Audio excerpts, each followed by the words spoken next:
The University of Missouri is making major changes to its diversity, equity, and inclusion programs on campus. Facing threats of funding cuts, President Mun Choi announced a restructuring.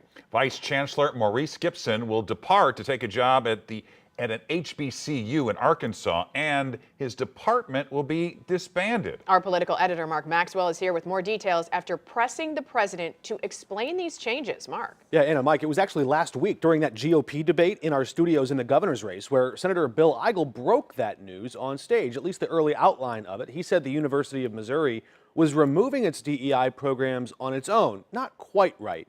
We followed up to ask if that was true, and the university invited us to interview the president. Mizzou President Mun Choi pushed back against political rhetoric from Republicans targeting DEI. We don't promote an ideology. We don't indoctrinate. We provide environments where everyone is valued. But over the course of an hour-long press conference, it became clear the pressure campaign is taking its toll. Mizzou gets more than $500 million a year from state legislators. Certainly you must notice when state legislators threaten to cut funding if you don't cut DEI. Is this restructuring evidence that those threats are working?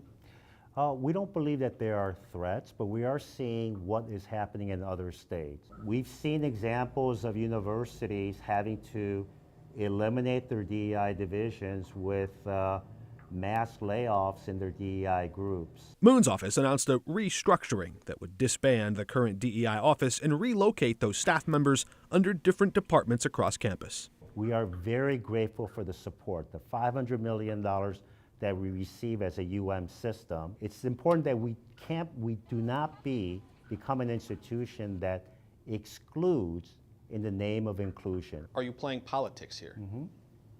So we have not had discussions with elected officials. As you know, session is over for this year. You said you haven't spoken to any legislators. Senator Bill Eigel says that you called him directly to give him this news. I shared with him the first email message that I sent out, giving him a heads up that that message is going to go out. I talked to his chief of staff as a heads up. So you have talked to elected officials already. Your message was, we're making changes, please don't defund us, essentially. Why, if the University of Missouri was not divisive and was not excluding people, then why wasn't that message conveyed to them there? Why make changes at all? So my message that I think you're referring to basically stated that Dr. Gipson is moving on to a different job and that I will be meeting with faculty, staff, and student groups to discuss a reorganization. President Choi also said the Supreme Court's ruling overturning affirmative action changed the dynamics on campuses nationwide. Mizzou says despite the shifting focus, its admissions department registered an uptick in Black and Hispanic freshman enrollment. According to the recent U.S. Census data, 12.4% of Missouri's population is Black, but Black professors on campus make up just 3.4% of the faculty.